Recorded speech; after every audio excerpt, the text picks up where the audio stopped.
एक बार पुनः हम आप सबका इस उद्देश्य क्लासेज में हार्दिक स्वागत करते हैं। मित्रों, हम लोग इसके पहले समास के बारे में चर्चा कर रहे थे।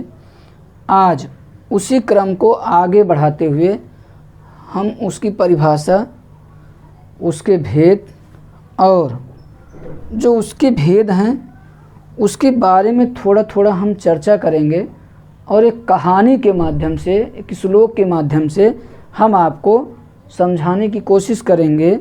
इसके पहले वाली जो हमारी वीडियो थी उसमें हमने आपको समास की परिभाषा, समास के भेद, विग्रह, इन सब चीज़ों पर चर्चा कर चुके हैं। आज उसी को आगे बढ़ाते हुए चर्चा करेंगे।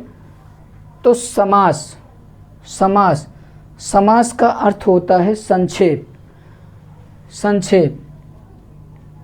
परिभाषा लेके आते हैं संस्कृत में, अनेक पदानाम एक पदी भवनम समासः, यानी अनेक पदों का एक पद हो जाना समास है।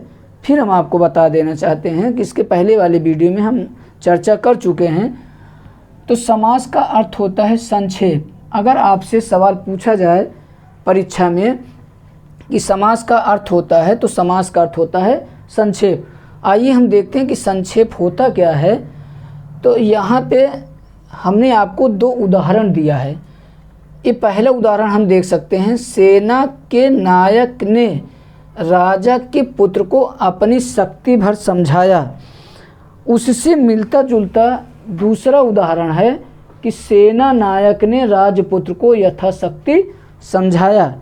तो मित्रों, जो दूसरा उदाहरण है ये पहले उदाहरण का संक्षिप्तीकरण किया गया है, इसमें कोई परिवर्तन नहीं हुआ है, यानी अर्थ में। तो जो समास है इसका अर्थ ही होता है संक्षेप, अनेक पदों का एक पद हो जाना, यानी अनेक पदानाम एक पदी भवनम समासः।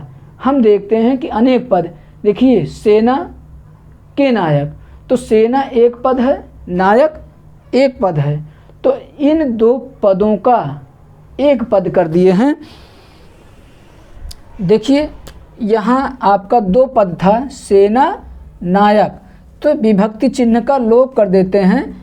यहाँ आपका बना सेना नायक, देखिए बीच के पद को लोप कर दिए। उसके बाद राजा के पुत्र, तो राजा के पुत्र के लोप किए, तो यहाँ आपका हो गया राजपुत्र, तो दो पदों को एक पद कर दिए। उसके बाद अपनी शक्ति भर समझाया, तो अपनी यहाँ काट दिए। शक्ति भर, तो शक्ति भर तो यथाशक्ति कर दिए। इसका जब विग्रह होगा शक्ति मानत करें, यानी शक्ति के अनुसार शक्ति भर, तो शक्ति भर समझाया, तो शक्ति भर यथाशक्ति कर दिए, यानी अपनी शक्ति भर तो यथाशक्ति कर दिए, समझाया। तो यहाँ पर पहले वाले में आपको 8 पद मिला और 4 आपको कारक चिन्ह मिले। तो अनेक पदों का, यही आपका निकल के आ रहा, अनेक पदों का एक पद हो जाना समास है। तो देखिए 8 पद मिले और 4 आपके चिन्ह मिले, कारक चिन्ह।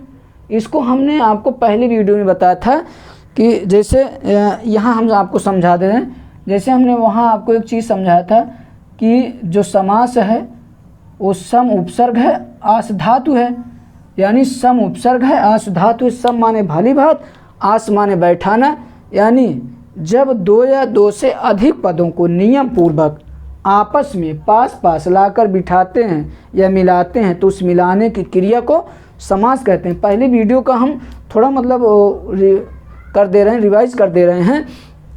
तो वही कह रहे हैं कि पहले में इसका विस्तार हुआ और दूसरे में इसका संक्षेप हुआ। तो ये आपका मित्रों संक्षेपीकरण हुआ।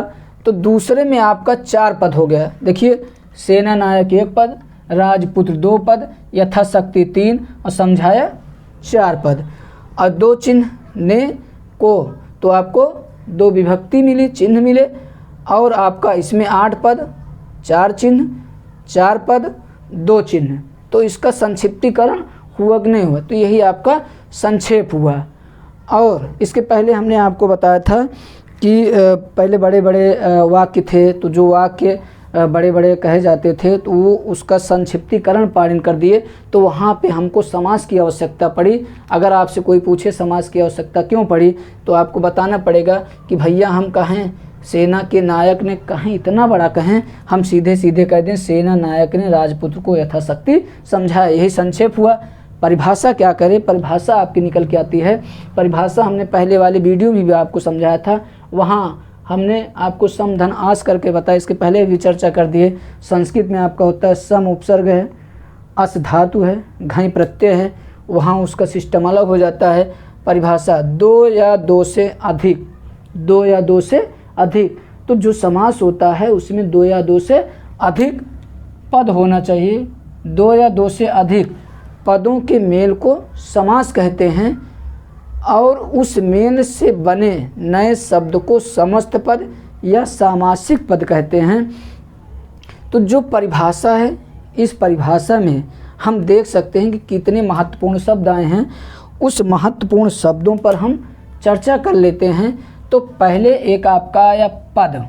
तो मित्रों पद क्या है, जैसे संस्कृत में होता है शुभ तिगंतम पदम, शुभ औजस तिप्तझी, ये आपका संस्कृत है, यानी पद। जब कोई शब्द वाक्य में प्रयुक्त कर दिया जाता है तो वही आपका पद है। जब कोई शब्द वाक्य में प्रयुक्त कर दिया जाता है पद है।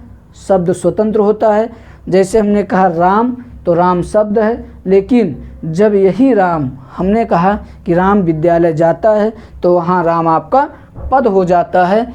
तो जो समास होता है पदों की बात करता है, और जो संधि होती है वहाँ वर्णों की बात होती है।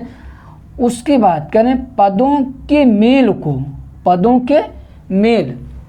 भैया मेल क्या है, मेल का मतलब होता है कि जैसे हमने कहा नियम पूर्वक, तो नियम पूर्वक जैसे राजा का पुत्र, तो ये आपका विभक्ति चिन्ह का लोप हुआ, तो बना राजपुत्र, तो विभक्ति का लोप हुआ, ये शब्द छोड़ के भागा, मेल कराया।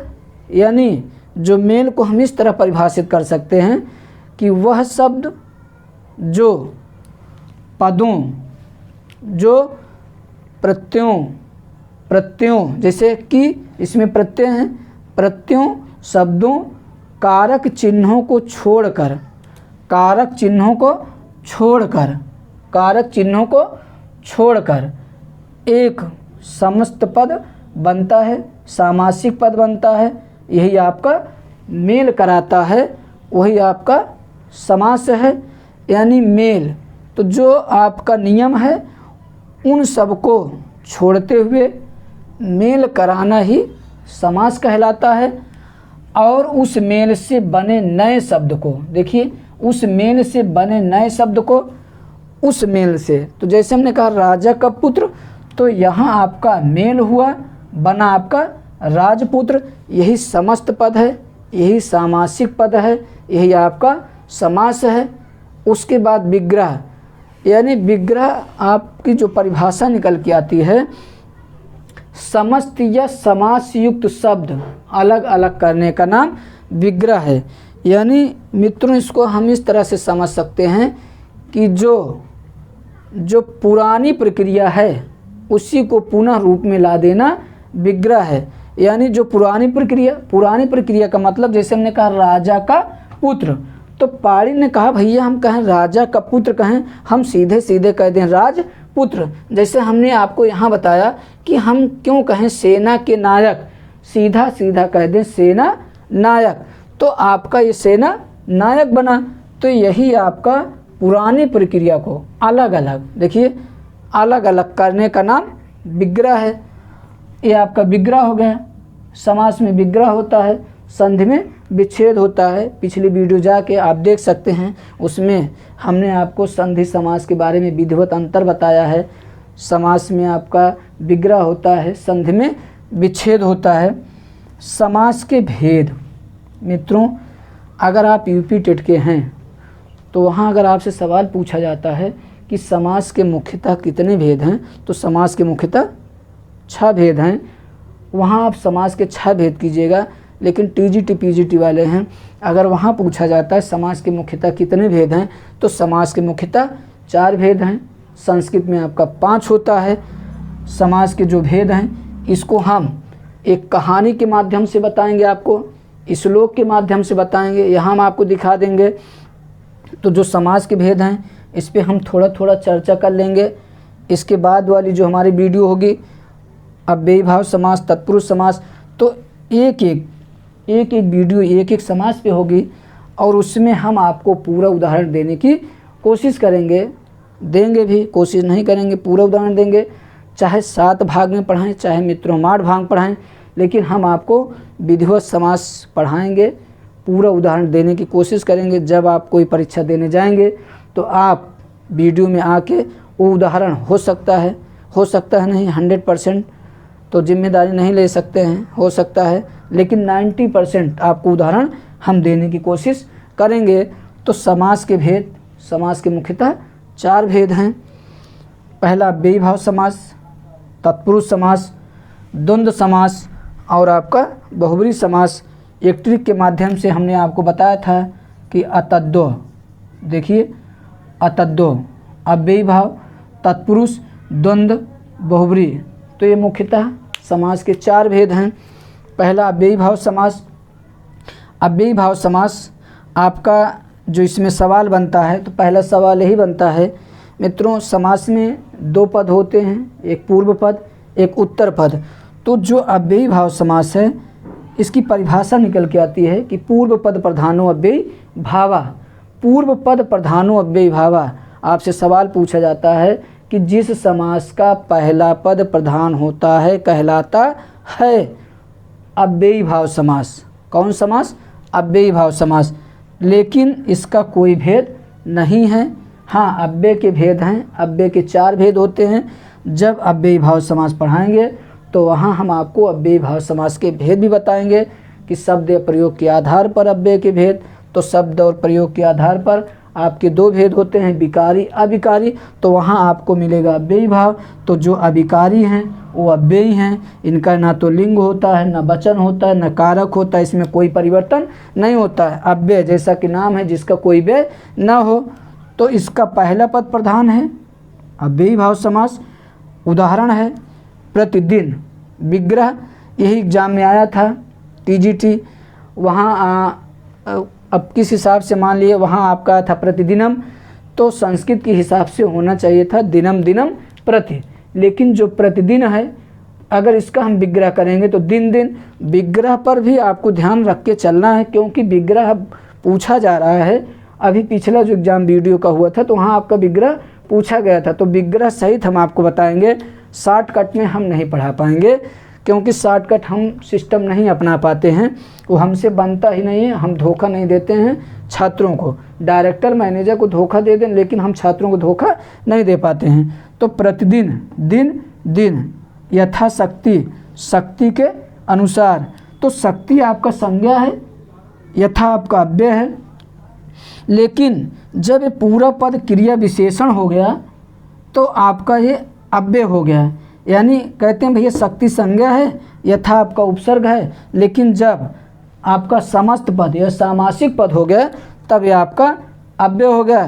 तो कहते हैं कि आपका शक्ति तो संज्ञा है लेकिन यथा आपका अव्यय। तो कहें जब भैया आपका पूरा पद बन जाएगा तो आपका पूरा पद अव्यय हो जाएगा। और उसकी परिभाषा निकल के आती है कि किसका सिस्टम होना चाहिए कि जो आपका समस्त पद या सामासिक पद है वो क्रिया विशेषण ही होना चाहिए। और अव्यय के जब हम 4 भेद पढ़ेंगे तो वहाँ 4 भेद में पहला भेद मिलता है क्रिया विशेषण। 4 भेद हम आपको बता दे रहे हैं, ब्लैक बोर्ड का इस्तेमाल नहीं कर रहे हैं। ये तो हम आपको थोड़ा संक्षिप्तीकरण में बता रहे हैं, पढ़ा रहे हैं संक्षिप्त में। तो वहाँ आपका क्रिया विशेषण, संबंध बोधक, समुच्चय बोधक, विस्मयादि बोधक, यही अव्यय के 4 भेद हैं। तो मित्रों जो समस्त पद या सामासिक पद बनता है वो आपका क्रिया विशेषण होगा। तो जो क्रिया विशेषण है तो अव्यय का स्वाभाविक क्या है? भेद है। तो पूरा पद क्या हो गया? अव्यय हो गया।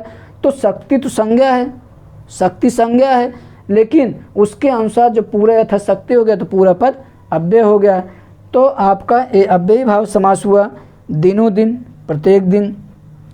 ये आपका है डाल डाल। देखिए बहुत ही कन्फ्यूजन वाला समास है। डाल डाल योजक लगा, आओ न ताओ देखे, और द्वंद्व मार के चले आए। कहाँ हैं पता है क्यों? योजक लगा है। तो मित्रों जो डाल डाल है, इसका जब हम विग्रह करें तो प्रत्येक डाल, तो ये जो डाल शब्द है इसका अर्थ जैसे घर घर, घर घर हम कहते हैं, तो प्रति घर यानी प्रत्येक घर, तो प्रत्येक क्या है? अव्यय है। तो डाल डाल अगर हम कहें तो एक डाल का जो अर्थ निकलता है वो प्रत्येक का होता है, तो प्रत्येक क्या है? अव्यय है। तो आपका जो हरदेव बाहरी है वो अपनी किताब में लिखते हैं कि जो द्वित्व वाले शब्द हैं वो अव्ययी भाव समास के अंतर्गत आते हैं। द्वित्व माने दो बार, जैसे डाल डाल, दिनों दिन, हाथों हाथ, रातों रात, बातों बात, आमने सामने, आगे पीछे, के आगे, ये सब आपके क्या हैं? अव्यय हैं। तो आपका डाल डाल अव्यय है। तो आपसे सवाल यही पूछता है कि जिस समास का पहला पद प्रधान होता है समास कहलाता है अव्ययी भाव समास। तत्पुरुष समास, जिस समास का दूसरा पद प्रधान होता है, यानी उत्तर पद प्रधान हो तत्पुरुषा, जिस समास का उत्तर पद प्रधान हो तत्पुरुष समास। तो आपके तत्पुरुष समास के देखिए यहाँ पे हम आपको एक नई चीज़ बता दी, समानाधिकरण व्यधिकरण। पहले वाली वीडियो में भी इसको हम बताए थे, यहाँ हम चाहे तो ना बताते, लेकिन फिर आप ये झेल जाते कि सर वहाँ पे तो इस तरह सिस्टम से बताए, यहाँ इस सिस्टम से। तो हम आपको कई सिस्टम से बता सकते हैं, आगे सिस्टम से बताएंगे भी। तो तत्पुरुष समास के मान लीजिए कभी पूछ लिया कि भैया कर्मधारय समाना का भेद है, विधि का भेद है, तो आपको कोई प्रश्न छोड़ना नहीं है, कैसे भी पूछ सकते हैं, किसी भी तरह पूछें, आपको एग्ज़ाम में करके आना ही है। और आपको कहीं से समास में कोई दिक्कत हम नहीं होने देंगे।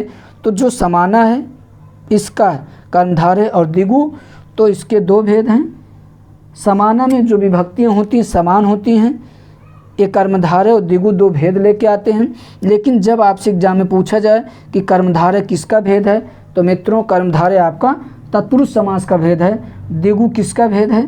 तत्पुरुष समास का भेद है। संस्कृत का यहाँ सिस्टम बदल जाता है, संस्कृत में आपके 5 मान लिए जाते हैं, वहाँ समास के मुख्यतः 5 भेद हैं। जो द्विगु समास है वो कर्मधारय का भेद मान लिया जाता है। तो ये आपके कर्मधारय की भी 4 भेद हैं, यहाँ हम आपको नहीं बता रहे हैं। विशेषण विशेष, विशेष विशेषण, विशेषण उभय पद, विशेष उभय पद। इसके पहले जो वीडियो थी आप जाके वहाँ देख सकते हैं उस वाले वीडियो में। तो ये आपका पहला उदाहरण लेके आए, नील गाय, नीली है जो गाय, विग्रह नील कमल, नीला है जो कमल, मुख कमल, मुख है जो कमल। यहाँ उपमान उपमेय की बात हम आपको बताएंगे कि उपमान क्या है, उपमेय क्या है, जिसका मान होता है, सम्मान होता है। प्राइमरी में आपका हो गया तो आप घर के बगल पा गए तो आपकी कोई इज्जत नहीं होगी, कोई मान नहीं होगा। तो जो नज़दीक रहता है उपमेय है और जो दूर है वो आपका उपमान है। जैसे यहाँ पे हम आपको बता दे रहे हैं, जैसे हमने कहा कि मुख कमल, मुख है जो कमल, यानी मुख है जो कमल, तो मुख आपका क्या है? उपमेय है, और कमल उपमान है। तो मुख पास में है, कमल दूर है। तो यहाँ उपमेय उपमान की हम विधिवत चर्चा करेंगे, कभी आप नहीं भूलेंगे, हम दावा कर रहे हैं। द्विगु समास, जिस समास का पहला पद संख्यावाची हो वो आपका द्विगु समास कहता है। कर्मधारय में एक मित्रों जान लीजिए, कर्मधारय समास विशेषण विशेष की बात करता है, विशेषण विशेष बहुलम। तो जो विशेषण विशेष की बात करें कर्मधारय समास, हम आपको अगली वीडियो में जब कर्मधारय बताएंगे तो वहाँ चर्चा करेंगे। द्विगु समास संख्या पूर्व द्विगु, सवाल पूछते हैं कि जिस समास का पहला पद संख्यावाची हो समास कहलाता है। द्विगु समास पंचवटी, 5 वटों का समाहार, इसके भी 2 भेद हैं, उत्तर पद प्रधान द्विगु और आपका समाहार द्विगु। तो उत्तर पद प्रधान द्विगु, समाहार द्विगु, वहाँ भी हम चर्चा कर देंगे कि समाहार का जो बोध कराएगा और जो उत्तर पद की बात करेगा, तो 2 भेद वहाँ हम चर्चा कर देंगे जब द्विगु समास पढ़ाएंगे। इसमें एक आपका आता है कि नदियों के नाम के पहले अगर संख्या लग जाती है तो मित्रों वहाँ द्विगु समास नहीं होता है, वहाँ आपका अव्यय हो जाता है। एक नदीभिश्च सूत्र से यहाँ हम लिख दे रहे हैं नदीभिश्च, नदीभिश्च यानी नदीभिश्च सूत्र से अगर नदियों के नाम के पहले संख्या लग जाए, जैसे हमने कहा पंचगंगा, पंचगंगा, तो देखिए छात्र क्या करते हैं कि 5 देखें, गंगा देखें और दिगु मार के चले आए। नहीं, ये आपका जब हम द्विगु समास पढ़ाएंगे तो वहाँ हम थोड़ा वहाँ भी चर्चा करेंगे कि नदियों के नाम के पहले अगर संख्या लग जाए तो वहाँ आपका द्विगु समास ना होकर के अव्ययी समास होगा। कौन समास? अव्ययी समास। जैसे पंचगंगा, द्वियमुनम, तो ये जो 2-3 उदाहरण हैं वहाँ हम आपको बता देंगे। उसके बाद पंचवटी, 5 वटों का समाहार, त्रिभुवन, 3 भुवनों का समाहार, ये सब चौराहा है, ये सारे समास द्विगु समास के अंतर्गत आते हैं। तत्पुरुष समास के जो आपका व्यधिकरण है इसके 6 भेद होते हैं मित्रों। यही आगे चल के तत्पुरुष समास के 6 भेद मान लेते हैं। भेद इस वजह से मान लेते हैं क्योंकि जो इसमें विभक्तियां हैं इन सब की विभक्तियां समान नहीं हैं। तो व्यधि का मतलब होता है जिसका कोई अंग बराबर ना हो। तो आगे चल के विद्वान इसको जो है तत्पुरुष समास के भेद मान लेते हैं। अगर आपसे पूछा जाए कि तत्पुरुष समास के कितने भेद हैं तो मित्रों तत्पुरुष समास के 6 भेद हैं। अगर पूछा जाए कर्मधारय किसका भेद है, तत्पुरुष का भेद है, द्विगु किसका भेद है, तत्पुरुष का भेद है। लेकिन आपसे हम हाथ जोड़ के निवेदन कर रहे हैं, अगर आपसे तत्पुरुष समास के भेद पूछा जाए तो हम मित्रों तत्पुरुष समास के 6 भेद ही मारिएगा। आगे विद्वान इन्हीं कारक चिन्हों के आधार पर तत्पुरुष समास के 6 भेद मान लिए हैं। तो जो कर्म तत्पुरुष है इसको हम चिन्ह सहित बताएंगे, कारक के अनुसार बता देंगे। जैसे गगन चुंबी, गगन को चूमने वाला, हमने आपको बताया कि जिस समास का उत्तर पद प्रधान हो तत्पुरुष समास, इसमें विभक्तियों का लोप हो जाएगा। देखिए इसमें जितने हैं विभक्ति का लोप हो जाएगा तो गगन चुंबी बनेगा। चूमने वाले की प्रधानता है ना कि गगन की प्रधानता है। बाण हत, बाण से मारा, मारना यानी जो मारा गया है उसकी प्रधानता है ना कि बाण की है। संप्रदान, रसोई घर, घर की प्रधानता है ना कि रसोई की। कुछ लोग कहते हैं गुरुजी रसोई की प्रधानता है। भैया ये बताइए जब घर नहीं रहेगा तो रसोई कहाँ से बनेगी? तो घर की प्रधानता है ना कि रसोई की। संप्रदान, संप्रदान कर्मणा में प्रतिशत संप्रदान, जिसके लिए कुछ किया जाए दिया जाए वो आपका संप्रदान कारक। अपादान बहुत आपका पूछा जाता है, ध्रुवम पाय अपादानम, जिससे कोई चीज़ अलगाव हो, आपका अपादान। देश निकाला, किससे निकाला? किससे? देश से। तो जिससे निकाला जा रहा है अलगाव हो रहा है। संबंध का के की, यहाँ आपका राजा का पुत्र तो आपका राजपुत्र। ये आपका अधिकरण कारक, अधिकरण कारक यानी जो आपका आधारवत करणम, गृह प्रवेश, घर में प्रवेश, तो प्रवेश करने वाले की प्रधानता ना कि घर की। उसके बाद तत्पुरुष समास के अन्य भेद, ये बहुत ही महत्वपूर्ण आपका जो विषय है, इस पे हम ज़्यादा चर्चा करेंगे जब हम समास पढ़ाएंगे। तो इसके पहला भेद प्रादि तत्पुरुष, प्रदेश, प्राचार्य, ये सारे उदाहरण हैं। नए तत्पुरुष, अनाधिकार, निषेधात्मक के अर्थ में, ना अधिकार यानी जिस पर अधिकार ना हो। व्यंजन के बाद स्वर आता है तो ना का अन हो जाता है। नए तत्पुरुष पढ़ाएंगे तो वहाँ हम इस पर चर्चा करेंगे। उपपद, चर्मकार, चर्मकार, कुंभकार, मालाकार, कष्टकर, ये सब उपपद के उदाहरण हैं। अलुक, जिस समास की विभक्ति का लोप ना हो। अलुक, अलुक माने जिस समास की विभक्ति का लोप ना हो। जैसे बनेचर, खेचर, सबसे ज़्यादा ही पूछा जाता है युधिष्ठिर। मध्यम पद लोपी यानी जिस समास की मध्यम बीच के पद का लोप हो जाता है वो आपका मध्यम पद लोपी। दही बड़ा, दही में डूबा हुआ बड़ा, बहुत पूछा जाता है। द्वंद्व समास, पहला सवाल पूछते हैं कि जिस समास के दोनों पद प्रधान होते हैं वो आपके द्वंद्व समास कहलाते हैं। च अर्थे द्वंद्वा, सूत्र लेके आते हैं और जैसा अव्ययसूचक शब्द आता है। और एक सवाल इसमें पूछा जाता है कि वह कौन सा समास है जिसमें सबसे अधिक पद होता है। तो मित्रों द्वंद्व समास ही है जिसमें सबसे अधिक वाले पद इसी में होते हैं। एक बार सवाल पूछा जा सकता है, पूछा गया है कि वह कौन सा समास है जिसमें सबसे अधिक पद वाला समास होता है, तो आपका द्वंद्व समास। जैसे नून तेल लकड़ी, तो नून तेल और लकड़ी, तो इसमें 2 से अधिक आपके पद होते हैं। इसके 3 भेद हैं, इतरेतर, समाहार, एक शेष। इतरेतर माता पिता, माता और पिता। समाहार कपड़ा लत्ता, यानी समूह का बोध कराता है। कपड़ा लत्ता, अगर कपड़ा लत्ता हम कह दिए तो कपड़ा लत्ता के अंतर्गत जितनी भी सामग्री आएंगी वो आपका समाहार समूह का बोध कराएगा। जैसे हमने कहा दाल रोटी, तो दाल रोटी कहने से उसके अंतर्गत भोजन की जितनी सामग्रियां हैं सब आ जाएंगी। दाल रोटी सब्जी चावल सलाद अचार, ये सारी चीज़ें आपको इसमें समाहार में मिलेगा। तीसरा आपका आता है एक शेष या वैकल्पिक, तो पाप पुण्य, या तो पाप होगा या तो पुण्य होगा, या तो धर्म होगा या तो अधर्म होगा। उसके बाद मित्रों आपका एक आता है बहुब्री समास, यानी बहुब्री समास।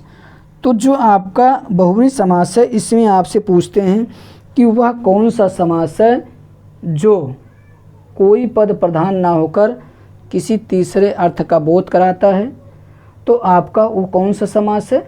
बहुब्री समास। यानी एकम अन्य पदार्थे बहुब्रिया, जो अन्य पद का अर्थ यानी अन्य जो आपका है अन्य पद पदार्थ यानी प्रधानों, जो आपका पहला ना तो प्रधान होता है ना तो दूसरा होता है, किसी अन्य अर्थ में जाकर आपका विशेषण हो जाता है और तीसरे अर्थ का बोध कराता है, तो आपका बहुब्री समास। बहुब्री समास में बहुब्री समास, ये भी आपसे कभी कभी पूछ लेते हैं कि बहुब्री समास में कौन समास, तो बहुब्री समास में बहुब्री समास। जैसे इसकी भी 4 भेद हैं, समानाधिकरण, व्यधिकरण, व्यतिहार, तुल्ययोग। ये हम आपको जब पढ़ाएंगे बहुब्री समास तो वहाँ सारे उदाहरण हम आपको इसमें दे देंगे। 10 मुख, तो 10 हैं मुख जिसके, तो पाणिनि ने कहा कि भैया हम कहें 10 हैं मुख जिसके, कहें इतना बड़ा कहें, सीधे सीधे हम संक्षिप्तीकरण कर दें 10 मुख कह के, और तीसरा अर्थ आपका निकल रहा है रावण। उसके बाद चंद्रशेखर, तो चंद्रमा है शिखर पर जिसके, अर्थात इतना ना कह करके हम कह दें चंद्रशेखर यानी शंकर जी। उसके बाद डंडा डंडी, ये आपका चला जाता है व्यतिहार में। डंडे डंडे से जो लड़ाई हुई हो, बाता बाती, बात बात से जो लड़ाई हो, मुक्का मुक्की, मुक्के मुक्के से जो लड़ाई हो, घूसा घूसी, घूसे घूसे से जो लड़ाई हो। सचेत यानी आपका तुल्ययोग या सह बहुब्री। यहाँ भी इसकी बहुत बड़ी बात है, कभी कभी सशक ही आ जाता है, तो संस्कृत में हम आपको वहाँ पढ़ाएंगे, संस्कृत से थोड़ा ला के उदाहरण बताएंगे कि जैसे सपरिवार में हरदेव बाहरी अब बेई मान लेते हैं, आपके वासुदेव नंदन बहुब्री मान लेते हैं, उसका मानने का हम आपको कारण बताएंगे। तो सचेत है, कभी कभी सशक ही आ जाता है, सचक्र आ जाता है, तो जब आप लघु सिद्धांत कौमुदी पढ़ेंगे तो सशक ही सचक्र, वहाँ आप मित्रों अव्ययी भाव पाएंगे, उसका रीजन बताएंगे। सचेत वह जो चेत के साथ हो, तो आपका ये बहुब्री समास हो गया। यहाँ एक चीज़ हम आपको बताना भूल गए थे कि जो विग्रह है राजा का पुत्र यानी अनेक पदों का एक पद हो जाना, तो जो मित्र यहाँ पे आपका का है ये भी कहीं ना कहीं व्याकरणिक दृष्टिकोण अपनाता है, यानी पदो होता है। जैसे हमने कहा राजा का पुत्र, तो जो इसका विग्रह किया गया है ये आपका वाक्य तो नहीं है, लेकिन इसमें आपका पद का प्रयोग हुआ है, और जो पद होता है हमने कहा उसका लिंग हो, वचन हो, कारक हो। कारक, तो कारक जो होता है वो आपका चिन्ह होता है, तो यहाँ जो का है ये आपका चिन्ह है, इसका लोप हुआ, तो कहीं ना कहीं व्याकरणिक दृष्टिकोण इसमें अपनाया गया है। अगर आपसे पूछा जाए कि वाक्य है कि पद है, मित्रों आपका वाक्य नहीं है, और जो आपकी पद की परिभाषा निकल के आती है जब कोई शब्द वाक्य में है तो वाक्य तो नहीं है। जैसे आपसे एग्जामिनर अगर पूछ लिया कि राजा का पुत्र है, तो वाक्य नहीं है, ये तो आपका एक छोटा सा शब्द है, मतलब 2 पद हैं, तब कहाँ से इसमें आपकी पद की बात आ गई। तो आपको बताना पड़ेगा कि ये जो राजा का पुत्र है इसमें कहीं ना कहीं व्याकरणिक दृष्टिकोण अपनाया गया है, व्याकरणिक शब्दावलियाँ हैं क्या चीज़। तो जो आपका राजा है और का है तो ये आपका का के की संबंध कारक। तो आपको बताना पड़ेगा जो पद है उसका लिंग होना चाहिए, वचन होना चाहिए, कारक होना चाहिए। अगर पुत्र पुल्लिंग है तब तो का प्रयोग हुआ, अगर पुत्री स्त्रीलिंग है तब तो की का प्रयोग हुआ।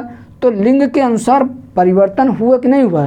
तो जिसका लिंग हो, वचन हो, कारक हो वही पद है। ये चीज़ हम आपको बताना वहाँ भूल गए थे, थोड़ा यहाँ ध्यान दीजिएगा। तो यहाँ पे आपका पद की बात की गई है, वाक्य तो नहीं है लेकिन यहाँ पद अपना धारण किया हुआ है। अब हम आपको एक कहानी के माध्यम से, श्लोक के माध्यम से जो समास के भेद हैं उसके बारे में बताने की कोशिश करेंगे। यानी जो आपके सामने एक श्लोक दिखाई पड़ रहा है इसकी कहानी है। एक गरीब विद्वान थे, बहुत बड़े विद्वान थे।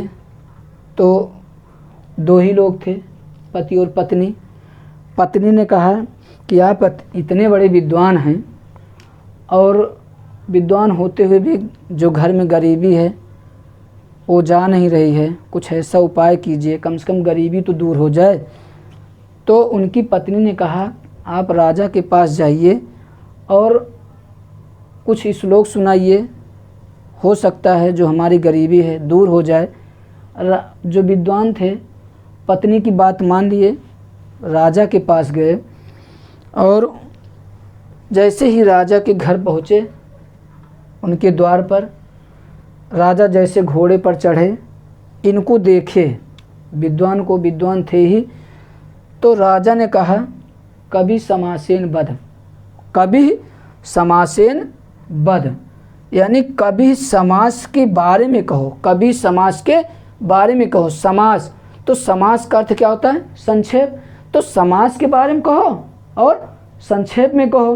देखिए दो की बात हो रही है लेकिन इन्होंने तीसरा अर्थ उसी में, जैसे कहते नहीं कि एक तीर से दो निशाना साधना, तो समास के बारे में पूछा और संक्षेप, यानी समास के बारे में कहो और संक्षेप में कहो। उसी के माध्यम से ये अपनी बात भी कह दी, यानी द्व्यर्थक तो बात निकल के आ ही रही है, तीसरा अर्थ भी इन्होंने निकाल दिया। निकाला क्या, जरा हम देखते हैं।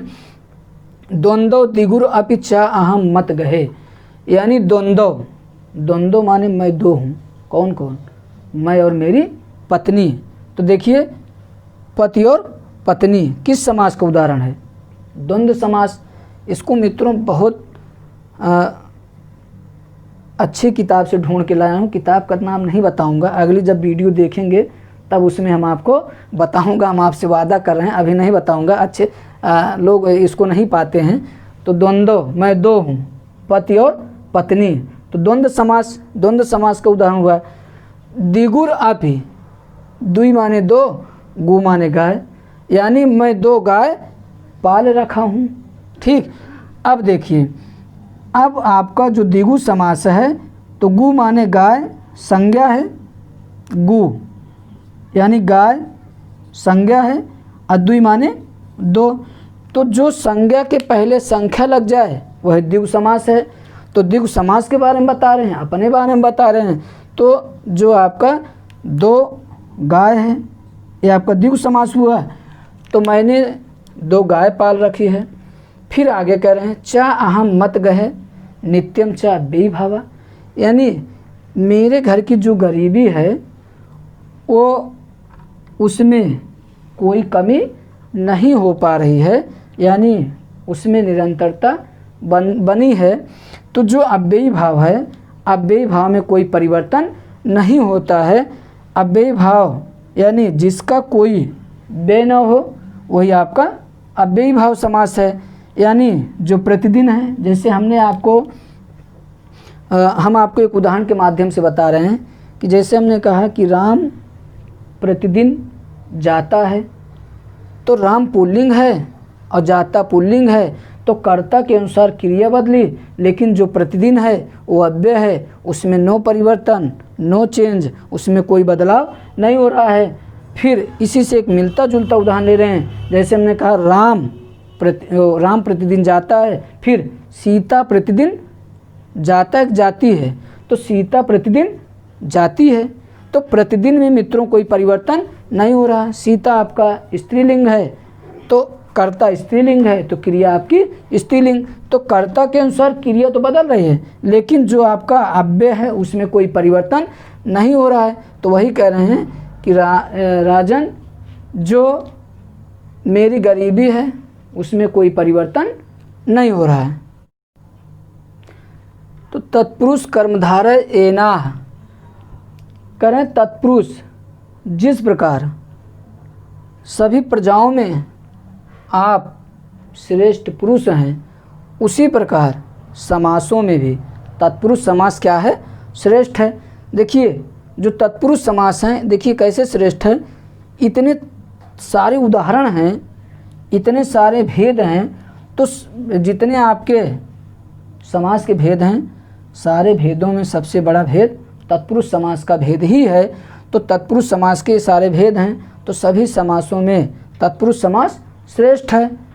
उसके बाद कर्मधारय एनाह, यानी हे राजन आप मुझे कर्म धारण कराइए। देखिए जो कर्मधारय समास होता है, कर्म को धारण किया है कि नहीं किया है। जैसे गाय नील, तो नीली है जो गाय, तो गाय कौन सा कर्म धारण की है, नीले रंग का। उसी प्रकार आप मुझे कर्म धारण कराइए। अहम श्याम बहुव्रीहा, जिससे मैं अन्य अर्थ को छोड़कर दूसरा अर्थ ग्रहण करूं और धनाढ्य हो जाऊं, हमारा भी नाम हो, हमारी भी गरीबी दूर हो। उसी प्रकार बहुब्री समास कहता है कि एक अपना अर्थ छोड़कर तीसरा अर्थ ग्रहण कर लेता है, वो आपका बहुब्री समास होता है। तो द्विअर्थक बात के द्वारा त्रिअर्थक बात कह डाली। तो इस श्लोक के माध्यम से, कहानी के माध्यम से मित्रों हमने आपको समास के भेद, समास की परिभाषा और समासिक पद, समस्त पद, विग्रह, इन सब पे संक्षिप्त चर्चा की। आगे जो हमारा वीडियो होगा उसमें हम एक एक समास पे विधिवत चर्चा करेंगे, चाहे अव्ययी भाव समास हो, चाहे तत्पुरुष हो, चाहे द्वंद्व हो, चाहे द्विगु हो, चाहे कर्मधारय हो, और एक एक समास पे कम से कम ज़्यादा से ज़्यादा हम उदाहरण आपको देने की कोशिश करेंगे। अच्छा लग रहा हो तो शेयर कर दीजिएगा, लाइक कर दीजिएगा, सब्सक्राइब कर दीजिएगा। मित्रों हम आपसे सहयोग की अपेक्षा करते हैं। आज के लिए इतना, धन्यवाद।